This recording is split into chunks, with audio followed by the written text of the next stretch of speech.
Anna Gray never expected to leave the city, not really.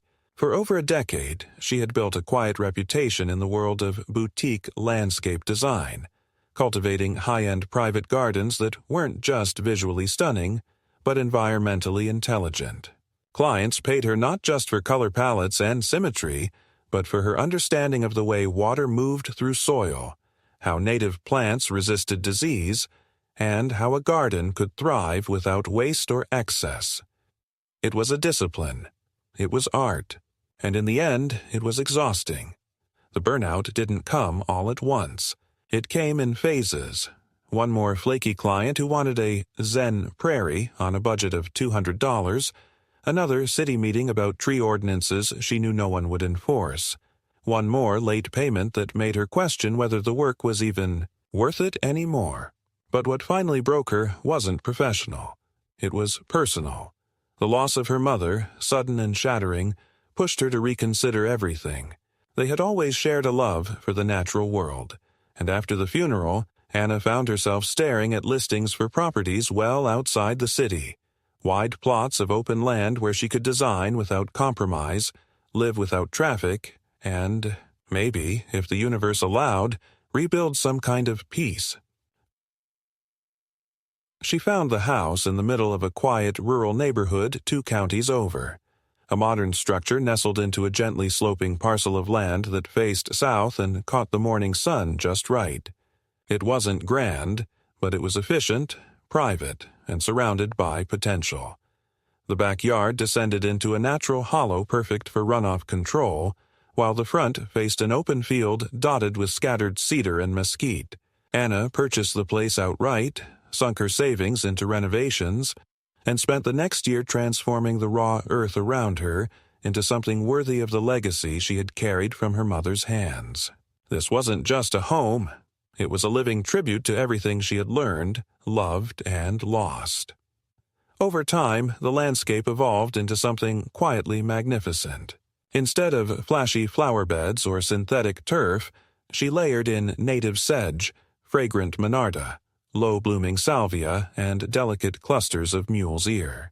She studied the slope's microclimates, adjusted drainage lines with hand-dug trenches, and installed a passive irrigation system that worked with the land rather than against it. At the peak of bloom, the front yard looked like a carefully orchestrated wild meadow, framed by modest stone paths and gently curving wooden borders. Bees buzzed, birds nested, and Anna, finally, breathed again. She wasn't antisocial, but she hadn't moved there to make friends either. Most of her neighbors were polite, distant, and deeply invested in their own little ecosystems: goats, chickens, solar panels, wind chimes, and porch flags. Some were old-timers who had been there before the road was paved. Others, like Anna, were newer arrivals looking for something quieter.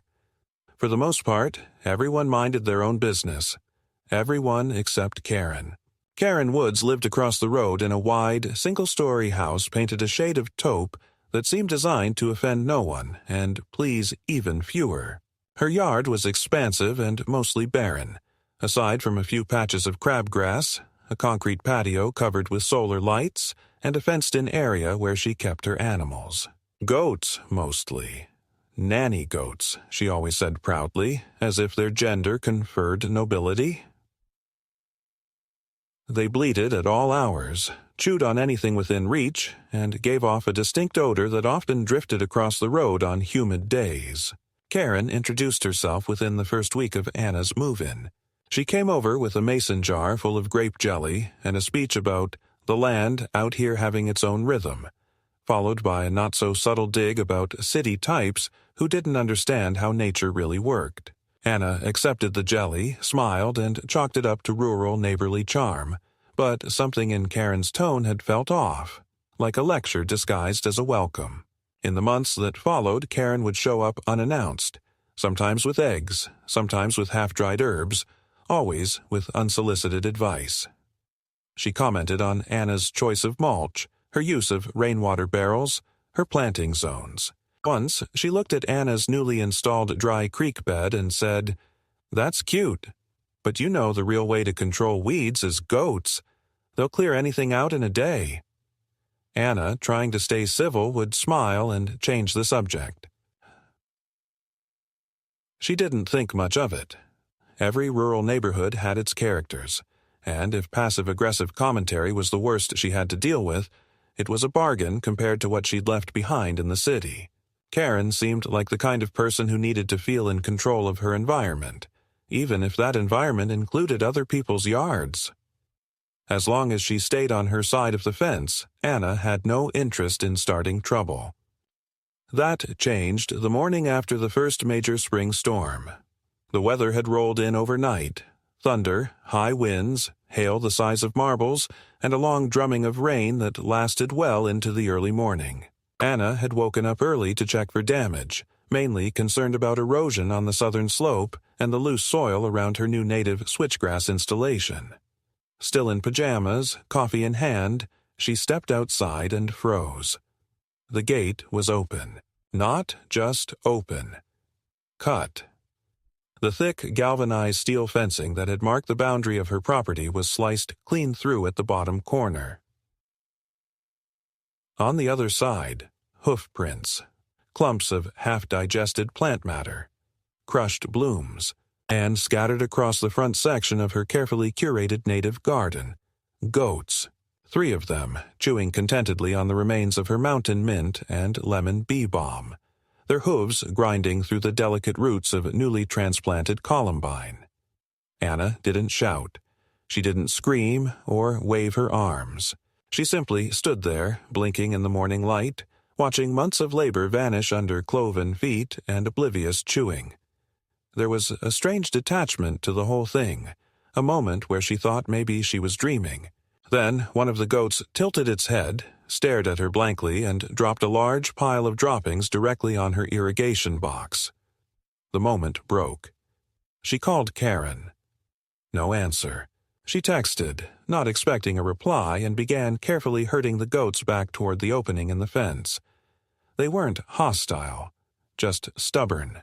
It took 20 minutes, a broom handle, and some leftover apple slices to guide them back across the road. Karen finally emerged, wrapped in a fleece robe and holding a coffee mug that read, "Goat Mom." Her expression was unbothered.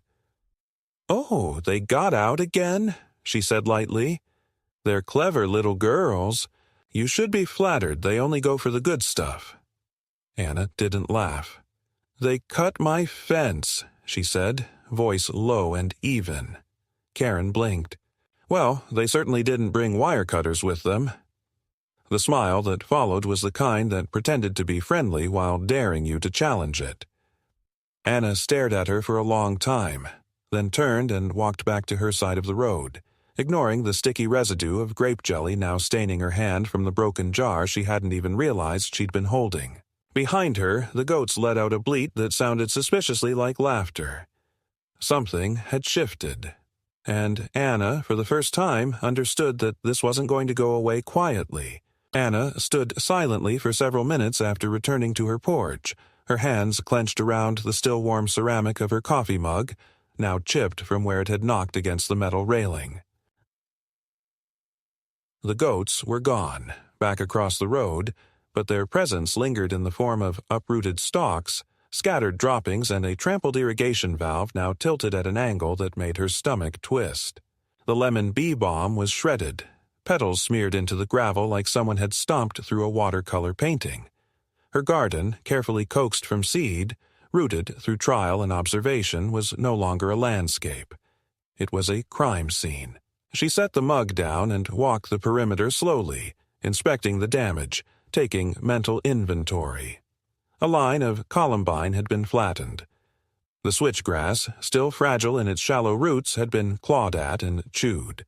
Several irrigation emitters had been crushed, and the flexible tubing connecting them had been gnawed through in places, strewn across the soil like discarded spaghetti. The breach in the fence wasn't accidental. That much was immediately clear. The lower section near the corner post had been cut in 2 clean vertical slices and then pulled outward, as if to create a makeshift flap. There were no jagged tears or signs of animal damage. This wasn't something a goat had chewed open. This was the work of human hands. Anna didn't waste time. She went inside, retrieved her phone, and took detailed photos of the damage.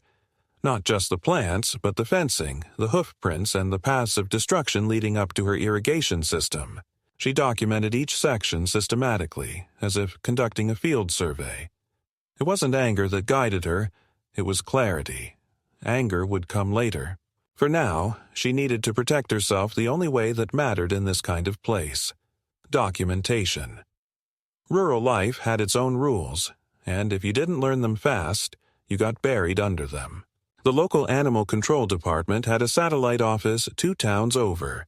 When she called, the woman on the line listened politely, made the appropriate noises of concern, and promised that someone would be by within 24 hours to take a report. Anna pushed for an earlier window, explained that this was not just a case of goats wandering off, but property destruction. "That may be," the woman said evenly, "but unless the animals are posing an immediate threat to human safety, we're required to handle it in the order received." She took down the address, asked about the number of goats, and confirmed that they had already been returned to the owner. Anna hung up with a heavy sense of inertia. Next, she called the sheriff's office to report the fence damage.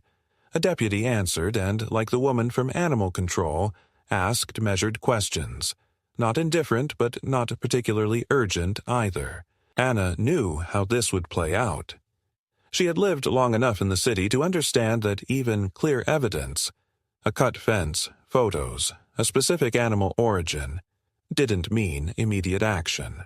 Especially out here, where complaints between neighbors were seen as nuisances more than actual civil violations. The deputy promised to file the report and said someone might call her back if they had questions. By noon, Anna was back outside with a notepad, diagramming the irrigation line and writing down a list of components she'd need to replace. She paused as Karen's truck rumbled to life across the road. The goats were gone from the front pen, presumably moved to the back paddock, and Karen herself stepped outside in jeans and a denim shirt, her phone pressed to her ear. She glanced over once, but didn't wave. Anna didn't either. She didn't expect an apology, but she did expect a follow-up, some effort to acknowledge the damage or at least feign concern. But Karen walked to her truck without a word, climbed in, and backed down the gravel drive as if nothing had happened. That night, Anna drafted a letter addressed to her property insurance provider, including all photo evidence, notes, and a preliminary estimate of damage, not just to the plants, which would be costly given their specialty, but also to the irrigation components and the time required to reset the system. Her coverage was limited for landscaping, and she knew that certain items, particularly those considered natural loss, might not be covered at all. Still, it was better to document everything while it was fresh. The following morning, she received a knock at the door. A man in a county windbreaker introduced himself as a code inspector from the Planning and Land Use Office. Anna raised an eyebrow. She hadn't contacted them. "We received a referral," he said, shuffling through a clipboard of forms. "There was a concern filed about landscaping runoff and water redirection on your property." Anna stared at him for a moment, then motioned for him to follow her outside. She showed him the retention channel she had built. Legal, regulated, with permits submitted and approved months earlier. She pointed to the downspout divergent system and the passive irrigation grid, all within zoning specifications. The inspector, to his credit, was polite and methodical. He noted her explanations, took a few measurements, and promised to forward his findings. Before he left, Anna asked who had submitted the complaint. "I'm not authorized to say," he replied, but his tone made it unnecessary. Karen. The next few days brought more than silence. They brought a strange, calculated tension. One morning, Anna found a small stack of flyers wedged between her front gate and mailbox. Homemade, printed on low-quality paper, with large block letters reading, "Is your neighbor's yard dangerous?" Followed by vague language. about mosquito breeding plants, soil contamination, and an invasive species risk. No names were listed, but the implication was clear. She checked several nearby mailboxes. Hers was the only one with flyers. By the end of the week, she had counted 3 separate incidents: the goats and fence cutting, the land use inspection, and now the smear flyer campaign. And still, Karen said nothing. She waved occasionally, smiling as if the past days had been normal. Anna no longer returned the gesture. The straw that finally pierced through Anna's restraint came not with noise, but with numbers. On Friday morning, she received a formal envelope from the local zoning board. It contained a petition, an actual printed form submitted by Karen and a few other residents, requesting that Anna's property be subject to revised land designation to better fit the rural pastoral aesthetic of the community. The language was couched in legalese, but it boiled down to this: her landscaping, modern, ecologically precise, and not dependent on grazing animals, was incongruous with local values. Anna stared at the petition for a long time, heart pounding with a new kind of disbelief. This wasn't just personal irritation. This was an organized effort to undermine her use of her own land. What began as an animal intrusion was now a tactical campaign, one that moved through the channels of influence and paperwork, not shouting matches or vandalism. She could no longer ignore the signs. The fence wasn't just cut. Her autonomy was being quietly stripped away, piece by piece, by someone who had lived here long enough to know exactly which levers to pull. And for the first time since arriving in this quiet corner of the county, Anna realized she wasn't simply being harassed. She was being targeted, and the battle wasn't going to be fought with words. It would be fought through process, through systems, and through the subtle but ruthless manipulation of everything rural bureaucracy allowed. Anna sat in her living room with the petition spread across the dining table, her laptop open beside it, cursor blinking over a half-composed email to her attorney. The room was dim except for the late afternoon light filtering through the linen curtains and the soft hum of the central fan. She hadn't moved for almost an hour. She read and reread the language of the petition, the sterile phrasing masked in bureaucratic neutrality, and each time it left her with the same hollow ache in her chest. She had dealt with difficult neighbors before, clients who micromanaged every planting schedule, board members who disputed sidewalk gardens, but never anything like this. This was personal, and it was weaponized through paperwork. Karen wasn't just angry about goats or property lines, she was executing a campaign, one move at a time, calculated with the patience of someone who'd spent years mastering small-town politics. What chilled Anna the most wasn't the absurdity of the petition's language or even its possibility of success. It was that Karen clearly believed she would win. And that meant one thing. She had done this before. Anna closed the laptop without hitting send. She knew she couldn't afford to act emotionally. Reacting too quickly, too strongly, would only validate Karen's narrative that Anna was hostile, disruptive, or not a good fit for the area. That phrase had already been whispered to her once by the land inspector, who had casually mentioned that some folks just have trouble adjusting to how things work out here. She had smiled and nodded then, but now she understood what that really meant. It wasn't about adjustment, it was about compliance, and Anna had no intention of complying. She began by ordering a full property survey from a licensed firm, updated maps, boundary verification, utility easements, and an aerial overlay showing the contours of her landscape. She wanted every inch of her land documented by a third party, in case the zoning petition escalated into something legally enforceable. Next, she contacted a local agricultural extension officer, not for complaints but for an independent assessment of her yard's ecological impact. It was a slow process, full of wait lists and delayed emails, but she moved with the calm steadiness of someone stacking ammunition. 2 days later, she noticed a fresh pile of compost dumped near the edge of her lot. Not hers. It reeked of rot and straw, and as she approached it, the scent of ammonia from goat droppings hit her like a wall. Karen had deposited waste there, just over the line, carefully placed in a no-man's land between lots where it could plausibly be called a mistake. Anna documented it, then called the county waste enforcement line. No one came. That same week, her mailbox was left hanging open 3 days in a row. On the 4th day, the flag was snapped clean off. She installed a camera, low profile, tucked behind a juniper shrub. The footage captured no faces, only a figure in a hoodie at night, moving with purpose. Anna didn't post it online or threaten anyone. She saved it, silently. She also moved all her packages to a P.O. box in town and installed motion-activated lights near the gate. When the zoning board contacted her for a preliminary response to the petition, she was ready.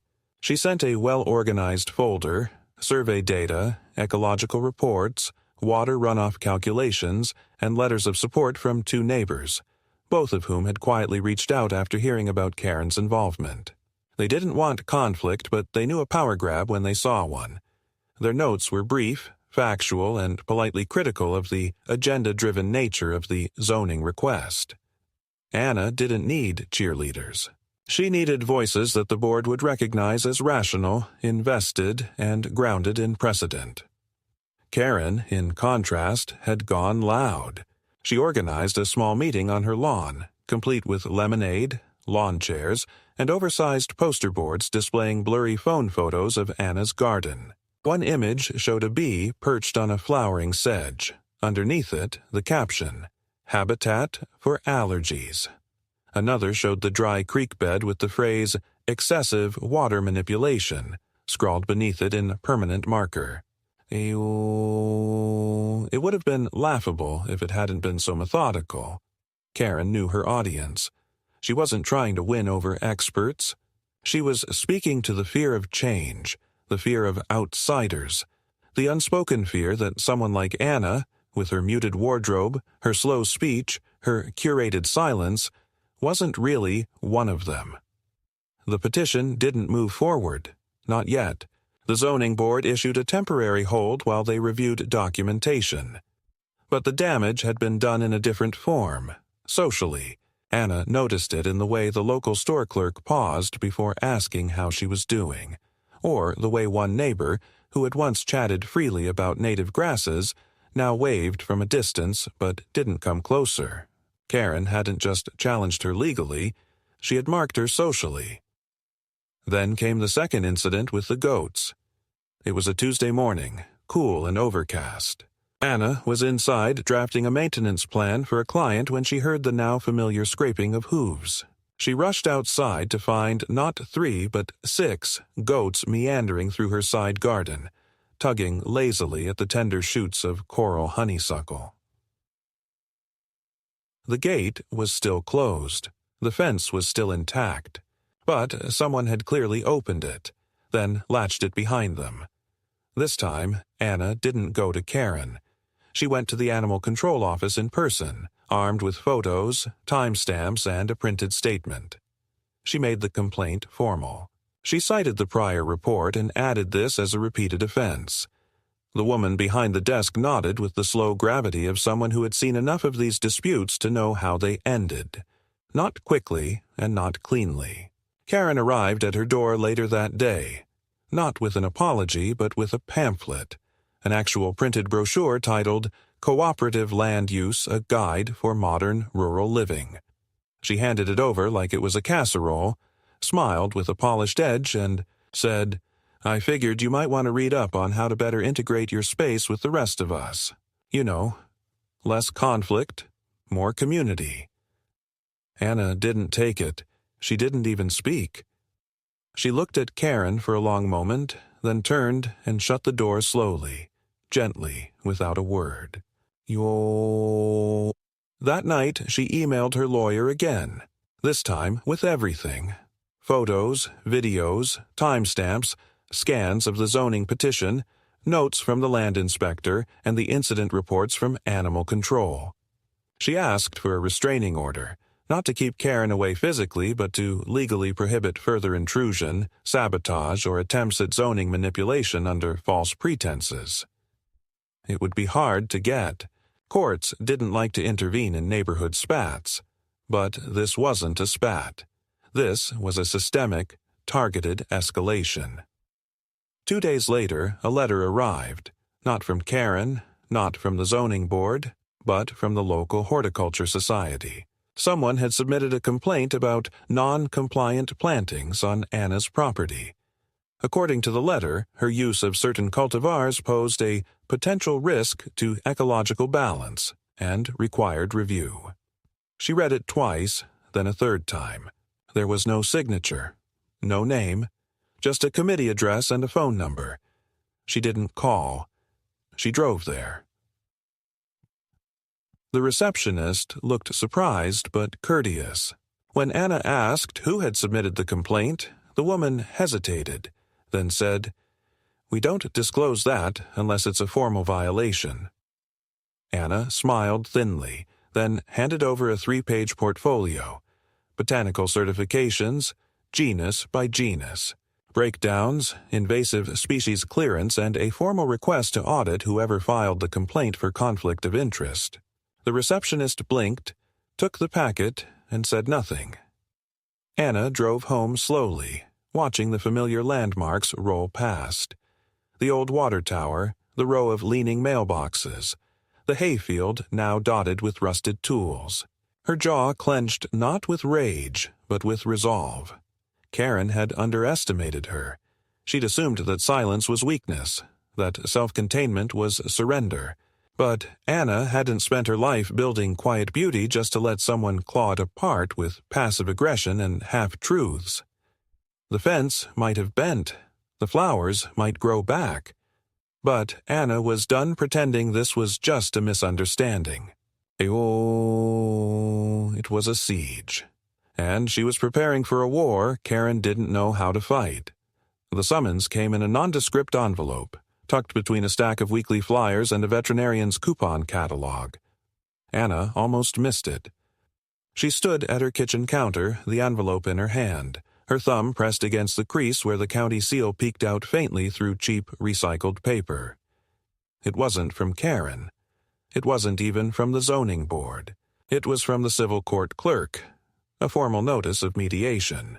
Karen had filed a claim, not about the goats, not about property damage, but about emotional distress, property-related anxiety, and loss of community cohesion caused by hostile behavior and aggressive landscaping choices made in disregard of rural, social norms.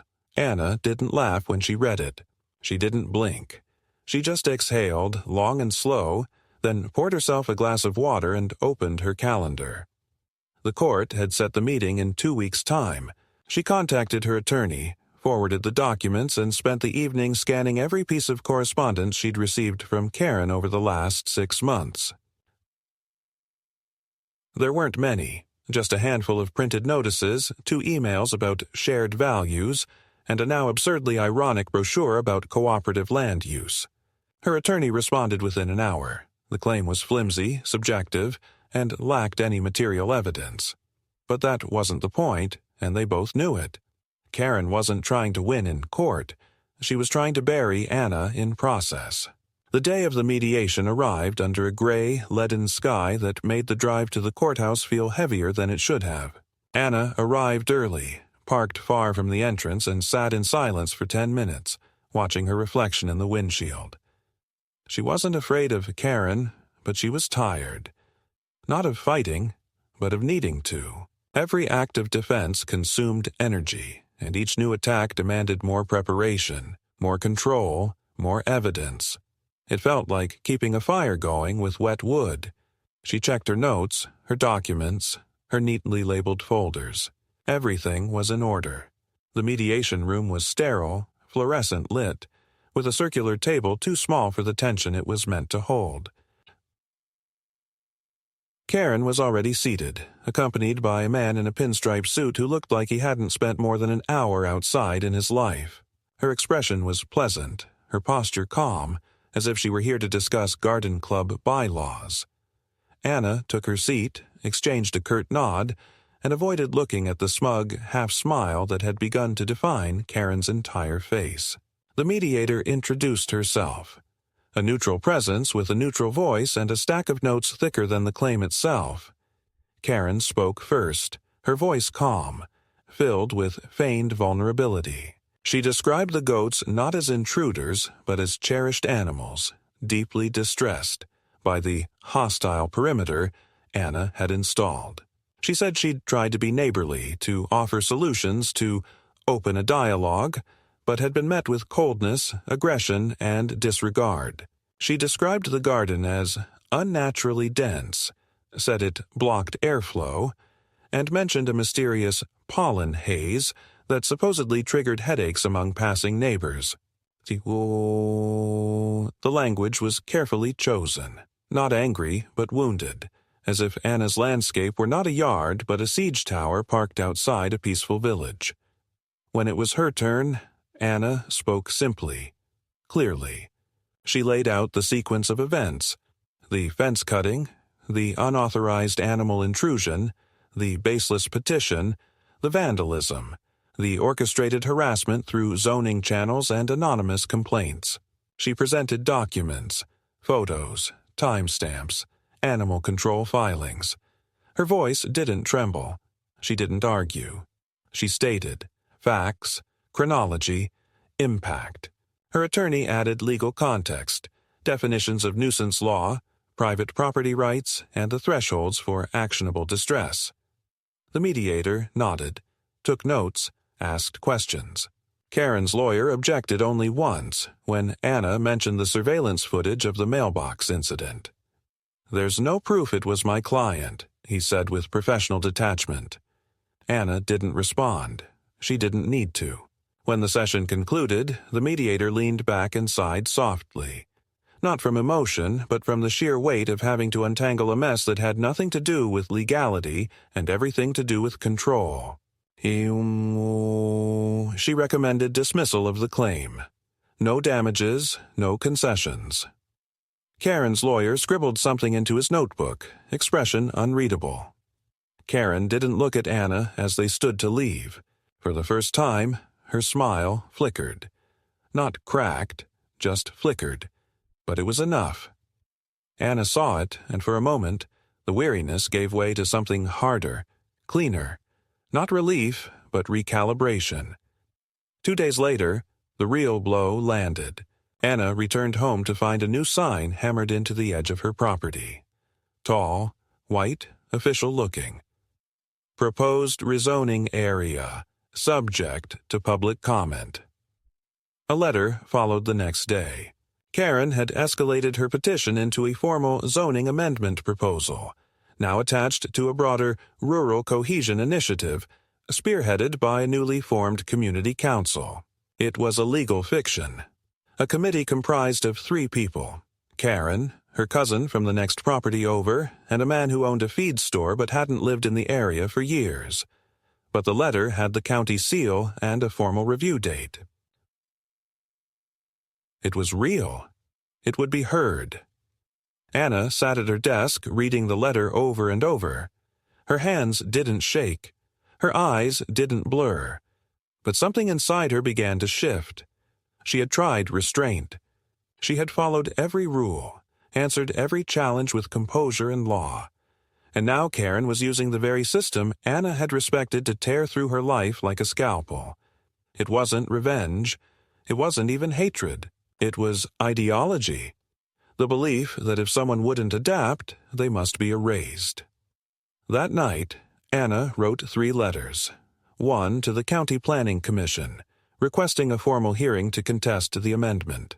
One to her lawyer, initiating preemptive injunctive review. And one, brief, cold, and final, to Karen. No threats, no accusations, just 5 sentences. Your recent actions constitute an abuse of process. I will pursue all available remedies. Do not trespass. Do not interfere. We are finished. She mailed it, certified the next morning. She didn't wait for a response. She went to the hardware store, bought new locks, reinforced the gate, and scheduled an additional camera system for the rear side of the property. When the installer asked what she was protecting, she replied, "Truth." The man gave a slow nod, said nothing, and got to work. Anna didn't feel victorious. She felt exact, focused, like someone who had walked around the edge of a storm and now stood at its center, unsheltered but unbending. The garden would survive. The damage would heal. But the real fight was no longer about flowers or goats or fences. It was about whose vision of reality would be allowed to stand. And Anna had made her decision. She wouldn't yield another inch. The weeks that followed were a slow burn, not the kind that brings heat or explosion, but the smoldering suffocation of something alive being quietly starved of oxygen. Anna noticed it in the eyes of people who used to nod at her in the market, in the lengthened pauses before routine conversations ended without invitation for further words. The rezoning petition had stirred something deeper than property lines or landscaping preferences. It had become a cultural referendum, and even those who didn't agree with Karen's tactics were unwilling to be seen on the wrong side of the line she'd drawn in the dust. The narrative had shifted, not by truth, but by saturation. The flyers, the yard meetings, the casual remarks repeated until belief took root. Anna wasn't just new anymore. She was not like us.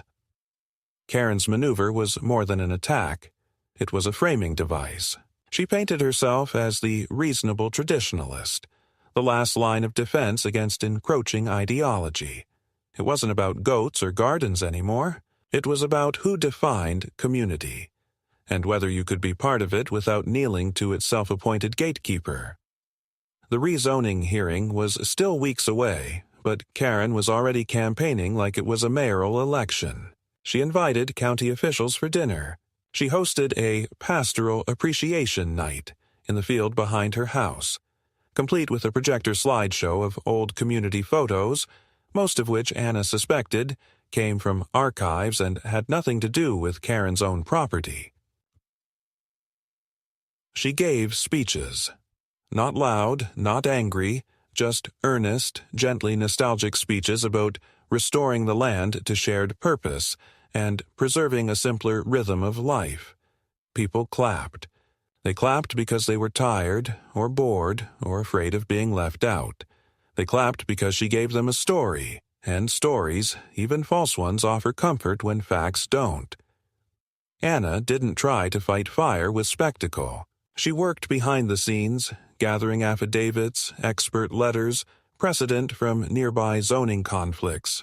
She contacted a regional water conservancy, whose team agreed to survey her property and confirm that her ecological design not only reduced water usage but supported pollinator corridors that extended across several parcels.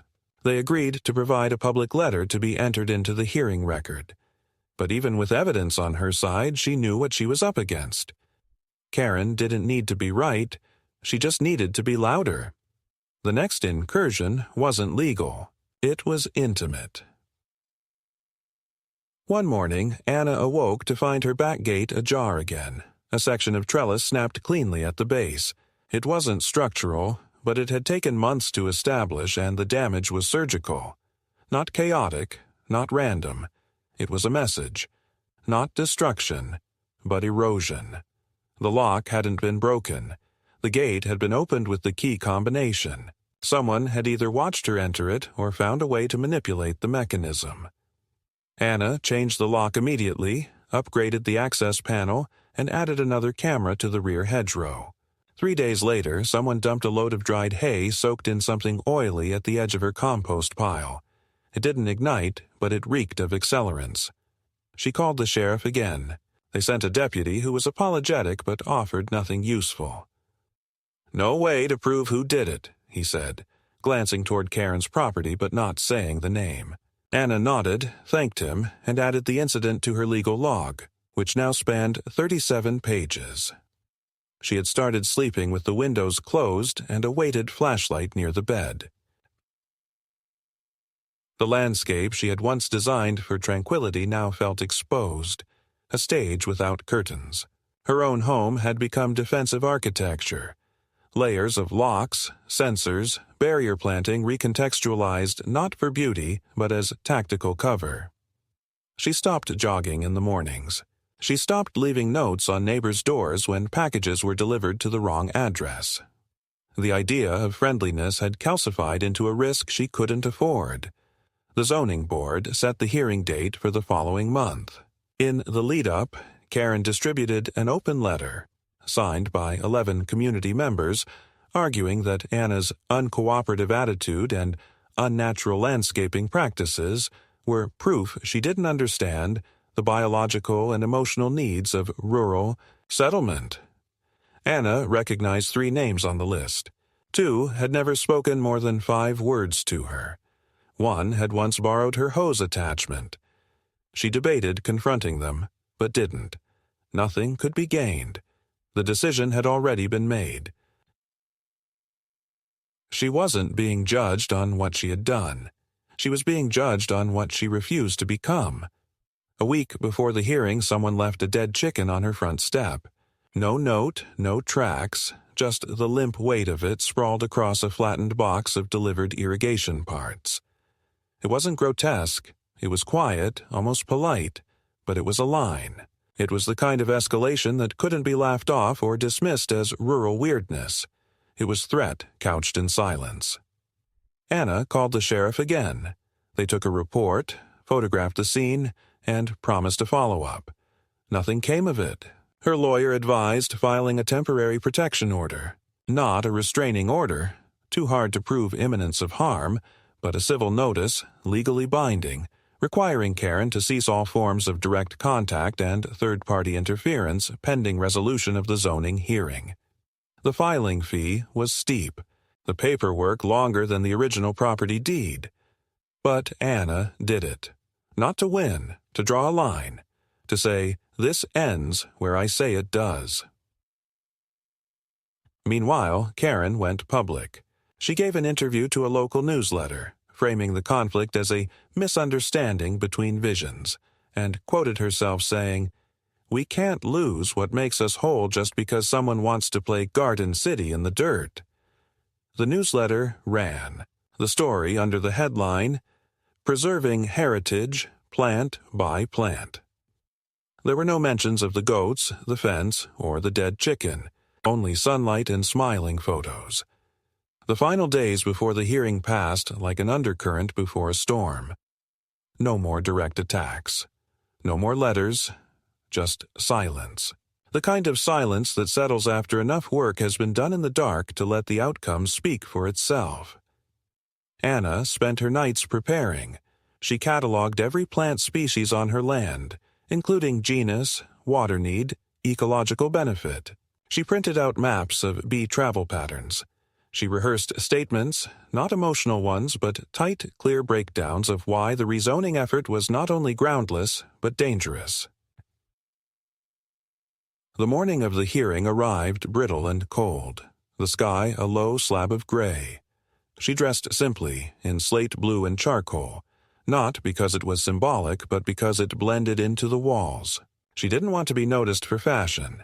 She wanted to be noticed for precision.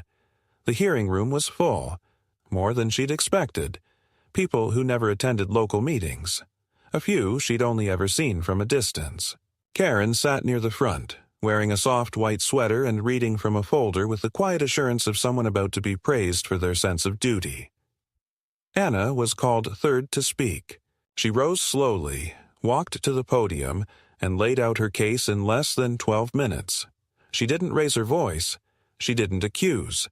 She stated, plant data, water use comparison, ecological support, property rights. She included the letter from the Conservancy, a report from the Extension Office, and a brief statement about the importance of space for landscape experimentation as a right, not a privilege. She did not mention Karen by name. When she returned to her seat, Karen stood. Her speech was longer, emotional, filled with references to her childhood, to the loss of cohesion, to the constant unease caused by unnatural disruption. She never said Anna's name either, but she didn't have to. The room knew who was meant. After both sides spoke, the board went into closed discussion. 10 minutes, 15, then 20. When they returned, the room held its breath. The petition was denied. No rezoning, no restrictions, no reclassification of the property. The room was quiet, not in outrage, in incomprehension. Karen sat perfectly still. Her smile didn't flicker this time. It disappeared. Anna didn't celebrate. She stood, thanked the board, walked past the stairs without looking back, and drove home with her hands steady on the wheel. When she arrived, she found her gate untouched, her lights still on, her garden, though scarred, still whole. But she knew this wasn't the end. Karen wouldn't stop because she had been defeated. She would stop only when she was disarmed, when the system she had used to wound others was taken out of her hands. And Anna wasn't done. She had protected her land. Now she would protect others who hadn't yet learned how to defend their lines before someone like Karen drew new ones for them. The silence after the hearing was unnatural. Not peaceful, not resolved, something more like a held breath beneath the surface, as though the earth itself was waiting for whatever came next. Anna didn't relax. She didn't take down the cameras or unlock the gates. She went about her routines with the same deliberate caution that had become second nature, scanning tire tracks near her driveway each morning, checking the moisture sensors not just for irrigation readings, but for signs of tampering, walking the garden perimeter at dusk without headphones, listening instead to the subtle shifts in wind and wildlife that might betray something human hiding in the edge of the thicket. Days passed, and Karen was nowhere. Her truck didn't leave the driveway. Her goats were unusually quiet. The field behind her house, usually dotted with folding chairs and banners, stood bare. It should have brought relief, but it didn't. The quiet wasn't withdrawal. It was withdrawal with intent. A week after the hearing, Anna received an envelope with no return address. Inside was a single photograph. Her house taken from a distance through brush. Not high resolution, not dated, but close enough to be invasive. The angle was from the rear of the property, past the drainage slope, public land, technically, but rarely used. Anna stared at the image for a long time. She didn't call the sheriff this time. She went straight to her lawyer and filed a formal complaint for surveillance harassment. There was no direct evidence linking Karen, but the accumulation of context had reached a critical mass. The attorney sent the complaint with a supplementary restraining motion, and Anna began the process of petitioning for a no-contact order. The legal process, though slow, began to move with weight. The court issued a notice of intent to review, and a hearing date was set. But it wasn't enough. One night, just before midnight, Anna woke to the sound of metal striking metal, sharp, fast, deliberate. She rose instantly, pulled on her boots, and stepped outside with a flashlight in one hand, phone in the other. The beam caught nothing at first, just the wavering motion of tree limbs and the wet gleam of dew over the garden stones. Then she saw it. The gate was open again. Not cut, not forced, but open. On the ground beside it, the padlock lay cracked and split at the shank, bolt cutters discarded nearby. Just inside the gate, one of the planter boxes had been overturned, its contents spilled and compacted into the soil. Not all of them, just one, the one closest to the property edge. Anna didn't follow the trail. She called 911 and waited. The dispatcher asked if anyone was injured. Anna said no. The dispatcher said they would send a deputy. An hour passed. No one came.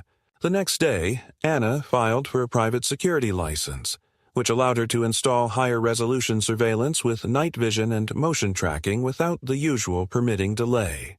She hired a contractor to reroute her perimeter lighting, adding blind spots specifically baited with pressure sensors that triggered recording automatically. She didn't post signs. She didn't broadcast her plans. But she made it clear to those who asked, especially the mailman and the utilities inspector, that she was no longer dealing with a neighbor dispute. She was dealing with a campaign of targeted psychological provocation, and the line had already been crossed. 3 nights later, her sensors captured a silhouette near the lower boundary, someone attempting to dig or remove a small metal post used to mark the irrigation line. The footage showed a figure in a hoodie and gloves. They didn't look toward the camera. They worked for 4 minutes, then left when the sensor triggered the outer floodlight. Anna didn't sleep the rest of the night. The footage was submitted to her lawyer, then to the sheriff's department. This time, the deputy responded within 48 hours and took a formal statement. But the language was careful. No facial ID. No confirmed property entry. Insufficient for prosecution. Anna asked if the presence of tools, trespass, and the breach history meant nothing. The deputy, young and visibly nervous, admitted that, without a witness or an ID, it was difficult to act. Anna thanked him, closed the door, and finally accepted what she had been resisting. The system was not built for protection. It was built for containment. And containment required damage first. She wouldn't wait for that anymore. The shift came in how she moved. Not just cautiously, but strategically. She began working with a local investigative consultant, someone unaffiliated with law enforcement but experienced in property conflict resolution and harassment mitigation. Together, they built a case file, timestamps, comparative event mapping, escalation trajectories. They linked each incident to Karen's property through timing, proximity, and implied motive. They tracked the public zoning campaigns Karen had previously been involved in. 3 cases across 10 years, each time targeting a neighbor with a newer home and non-traditional landscaping. 2 had sold. 1 had legally settled. Anna called those neighbors. They responded with a tired tone that told her everything she needed to know. One woman simply said, "I planted lavender. That was my crime." Anna's case began to shift from defense to offense. She filed a civil suit, not for damages, but for injunctive relief and reputational interference. Her lawyer crafted it carefully, citing intentional infliction of emotional distress, abuse of process, and misrepresentation of land use data in public filings. The evidence wasn't perfect, but it was patterned, and patterns, when layered over time, had weight. The suit triggered mandatory mediation and brought Karen's attorney back into play. Karen herself responded not with public attacks, but with silence. She stopped appearing in public. Her truck remained parked. Her goats were kept penned and unseen. Rumors swirled, some sympathetic, others gleeful. Anna didn't care. She didn't want to win by spectacle. She wanted space, stability. Freedom to exist without the constant sensation of being studied like an invasive species. The mediation, scheduled for 3 weeks after the filing, never occurred. Karen's attorney submitted a proposal for dismissal. No admission of wrongdoing, no apology, but an agreement to withdraw all current and future filings, to sign a no-contact pledge, and to refrain from commentary about Anna in any public or semi-public context. It was, in legal terms, a white flag. Anna declined. She didn't want Karen's silence. She wanted accountability, not just for herself, but for every person who had walked through the same slow erosion under the guise of community enforcement. She pushed forward. The judge agreed to allow the case to proceed on the limited grounds of harassment through administrative manipulation. It wasn't everything, but it was precedent. In the final week before the court hearing, Anna received a call. Not from her lawyer, not from the county, but from a man who identified himself as a retired surveyor. He said he had worked with Karen years ago during a property dispute in another county. Said he had heard about Anna through a mutual acquaintance.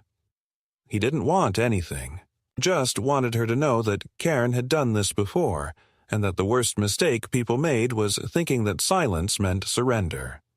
"She never stops," he said, "until someone tells her she doesn't get to define the rules." Anna thanked him. Then she sat outside in the fading light of evening, among the bruised but living landscape she had built with her own hands. The scent of crushed thyme and warming stone rose around her. The damage was still there. Torn bark, broken trellis, the scar of fear that hung just below the surface, but the garden still stood. Bees still worked the blossoms. The soil still held. She would stand too, not because she liked conflict, but because she had seen what happened when no one fought back, and because she refused to be the next person erased from the land she had come to call home. The courtroom was warmer than Anna expected, but she barely felt it.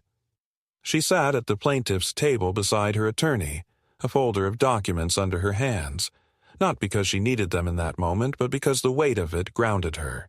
Across from her, Karen sat poised in a powder blue blouse, her expression neutral but her shoulders unnaturally stiff, as if holding in more than she could afford to show.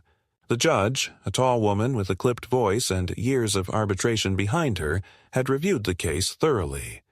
This wasn't a trial for damages. It wasn't about goats or gardening anymore. It was about a line, and whether someone had crossed it through the use of influence and process to punish another for refusing to submit. The arguments had already been filed, the statements prepared, and today was about judgment, summary, or referral. It didn't need a jury. It just needed clarity. The hearing lasted less than 40 minutes. Anna's lawyer outlined the pattern: documented zoning manipulations, sustained administrative pressure, use of public channels for private vendetta, and escalation into territory that had moved beyond dispute into harassment. He presented the data, not just the individual acts, but their timing, proximity, and impact. He didn't ask for sympathy. He asked for acknowledgement that the system had been misused and that misuse had consequences. Karen's attorney replied with a tone of careful dismissal, labeling the events as miscommunications, cultural misalignment, and a series of unfortunate coincidences between neighbors with different lifestyles. The judge asked one question. "Do you dispute that your client initiated 5 separate filings against the plaintiff over a 12-month period?" The answer was no. She wrote something down, closed the folder, and announced her decision. The court found that while the evidence did not support full monetary restitution, it did meet the threshold for sustained harassment through civil administrative means. Karen was ordered to cease all formal and informal filings or campaigns involving Anna, directly or indirectly, for a minimum of 5 years. Any breach of this condition would result in an automatic financial penalty and immediate court review.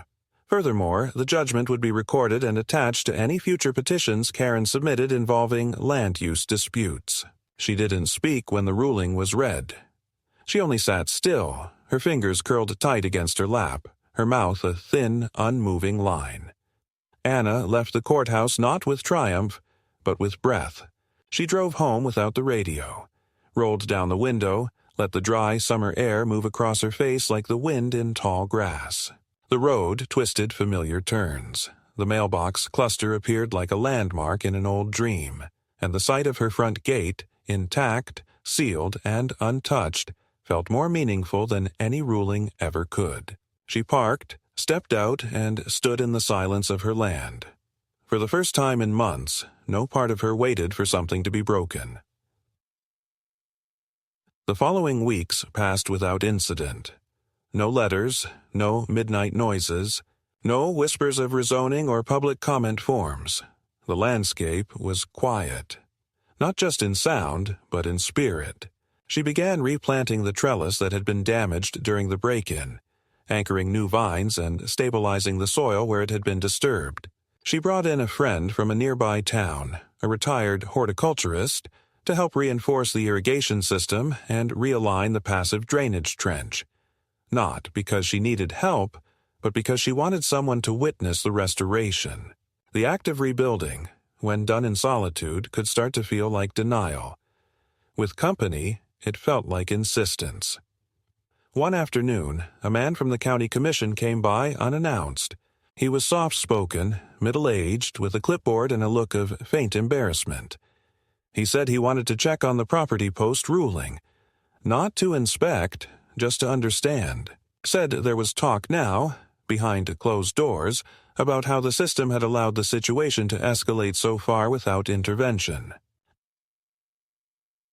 Some of us, he admitted, are beginning to realize that we've been letting personal influence drive public procedure, and that's not what this office is supposed to be.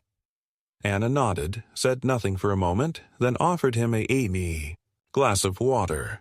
They stood by the back slope, looking down at the newly rooted sedge and slow-growing milkweed. "This is what you were fighting to protect?" he asked. She shook her head gently. "No. This is what I was fighting not to lose." The goats stayed penned. Karen stayed quiet. Rumors swirled for a while about whether she would move, whether she'd try again through someone else. But weeks turned to months, and the whispers faded like mist burned off by heat. Anna didn't waste time wondering what Karen thought now. That chapter was written, and its ending had been delivered not with vengeance, but with boundary. The law had spoken, and Anna had spoken through every act of refusal, every foot of garden she had not surrendered. By late summer, the landscape bloomed with a new kind of defiance. Color returned, not just greens and browns, but bursts of deep magenta, soft gold, and the silver shimmer of Russian sage beneath an open sky. The bees came back in full. Birds nested low in the grass. The garden hummed again, not with threat, but with purpose. Anna walked its edge each morning now, not out of caution, but out of reverence. She had claimed her place, not just in ownership, but in belonging earned through resilience. And the land, at last, belonged to her back,